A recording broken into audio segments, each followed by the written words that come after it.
तभी तो 6 महीने सोता था, तभी तो 6 महीने वो एक दिन जगता था। हमारा प्रश्न आपसे ये है, ये प्रश्न इतना आसस्ता नहीं कि वो यहां पर आकर के इसकी जिब्या पे क्यों नहीं बैठ गए सरंगी की पे।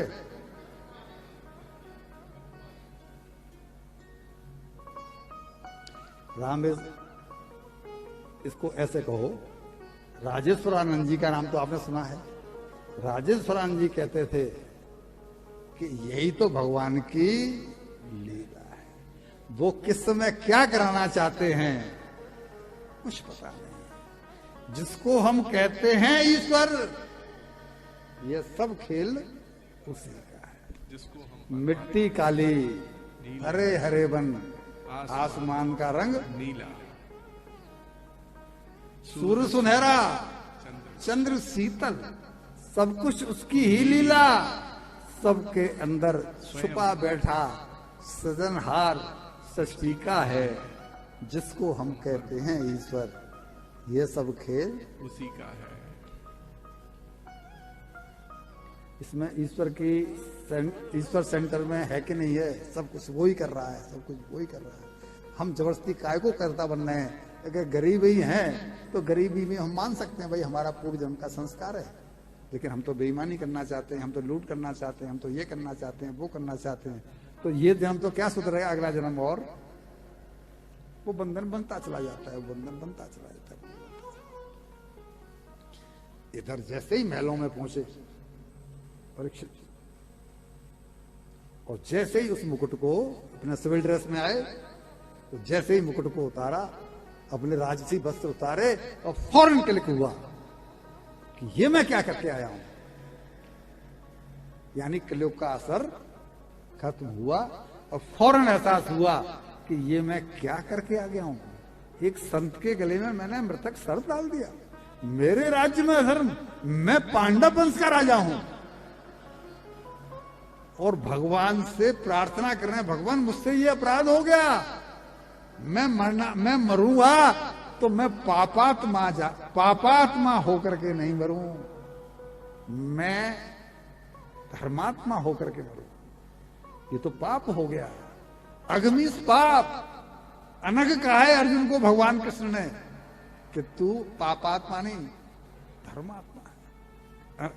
अगमीस, अगासुर का प्रसंग हम सुनाएंगे आगे। अगमीस पाप, और भगवान कहते तू अनग है, यानी निष्पाप है।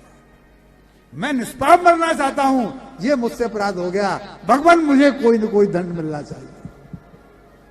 दूसरा कोई राजा होता तो क्या करता, बचने के उपाय सोचता, इसको रिश्वत देता, उसको पटाता, उनकी खुशामद करता।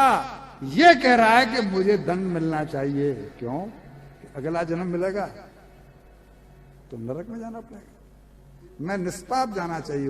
और उसी समय इनकी जैसे ही कामना हुई तो ऋषि पुत्र के साप को, जब ऋषि पुत्र आया, पिताजी के गले में मृतक सर्प को देखा तो रोने लगा। बालक था वो, रोने लगा, और रोने की आवाज से समीप ऋषि का ध्यान भंग हुआ। जब वो जागृत हुए तो पूछा क्यों रो रहा है, तो बोला आपने गले में देखिए।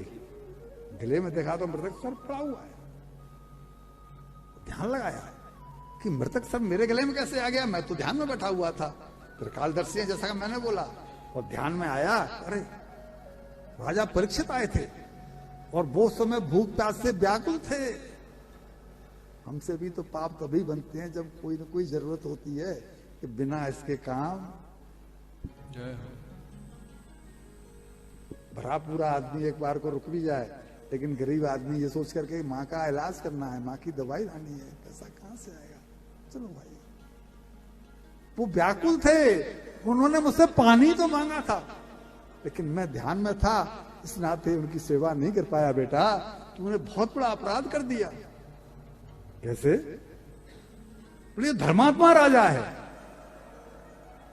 कोई पापात्मा राजमा नहीं है। अगर ये राजा 7 दिन बाद नहीं रहेगा तो इसके बाद में जो राजा आएगा क्या पता वो धर्मात्मा होगा कि नहीं होगा।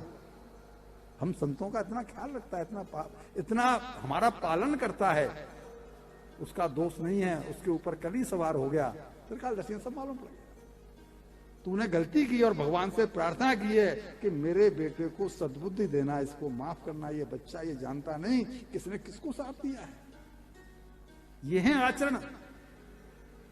हम वक्ता लोगों के व्याकरण तो बहुत सुंदर हैं, हमारे उच्चारण तो बहुत सुंदर हैं। हम इस लोगों को ऐसे ऐसे गाते हैं जैसे कोई भजन गा रहा हो। ऐसी बातें लहरा लहरा के और गच्छे लच्छेदार करते हैं जैसे कि भीतर तक घुस जाए, लेकिन हमारे आचरण, असर तो तब हो ना बातों का जब आचरण शुद्ध हो। ये कह रहे हैं इनका आचरण है कि मेरे बच्चे को सद्बुद्धि देना, इसने गलती की है। उनका आचरण देखो, मैं निष्पाप मरना चाहता हूं, मुझे दंड मिलना चाहिए। उसी समय पहुंच गए इनके दूत कि हमको समीक ऋषि ने भेजा है।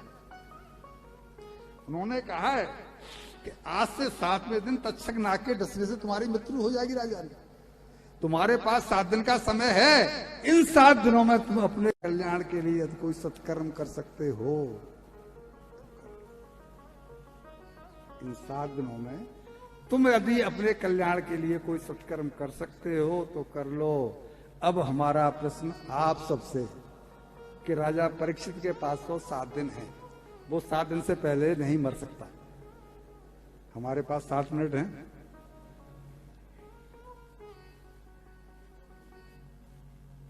हम कितने निश्चिंत हैं, और वो 7 दिन हैं फिर भी इतने व्याकुल हो गए। पत्नी से बोले मैं जा रहा हूं। कहां, क्यों? प्रश्न 2 बार यही होते हैं, कहां, क्यों? बोले गंगा तट पर। क्यों? कि मुझे श्राप लगा है, मुझे 7 दिन में मेरी मौत हो जाएगी। त्रिकालदर्शी संत हैं वो, उन्होंने मुझे श्राप दिया है, उनके बेटे ने। और त्रिकालदर्शी संत समीक ने मेरे पास समाचार भेजा है कि राजन कोई सत्कर्म कर सकते हो तो कर लो। 7 दिन ही है तुम्हारे पास, और हम कितने सत्कर्म कर रहे हैं। सत्कर्म क्या है? कल क्या बताया था? कथा श्रवण और सत्संग। कल ये भी बताया था कि 10 किलो दूध लो, 10 लीटर दूध, और 10 लीटर दूध में मेवा डालो, मिश्री डालो, केसर डालो, पिस्ता डालो, और जब वो 7 किलो रह जाए उसमें से खुशबू आने लगे, अब पीने को मन कर रहा है, और कोई इसमें 100 ग्राम डाल दे दही, तो पीने लायक रहेगा। हम कितने, एक तो गिने चुने सत्संग, वो भी जरा सा बित्ते भर, और ऊपर से रोजाना दही पड़ रहा है। मन मैला है तो मैल भी तो हमारे अंदर कहीं ना कहीं से निकल रहा है, मेले कर्म भी तो हमसे बन रहे हैं। तो वो जो हम सत्कर्म कर रहे हैं वो अपना असर कैसा दिखाएगा? ये कहते हैं कि वो कहती है कि फिर मेरा क्या होगा। भैया जी सबको यही पड़ी है कि मेरा क्या होगा, तेरा क्या होगा इससे किसी को मतलब। पत्नी कहे कि मैं भजन करना चाहती हूँ, मैं धामवास करना चाहती हूँ, अब बाल बच्चे सब पट गए, काम पट गया, अब मुझे छुट्टी दो। तो पति कहता है कि मेरा क्या होगा, गरम गरम फुलके कौन खिलाएगा। पत्नी कहे कि मैं जाना, पति कहे कि मैं जाना चाहता हूं, तो पत्नी कहती है फिर मेरा क्या होगा। भगवान कहते हैं कोई किसी के साथ न आया है न कोई किसी के साथ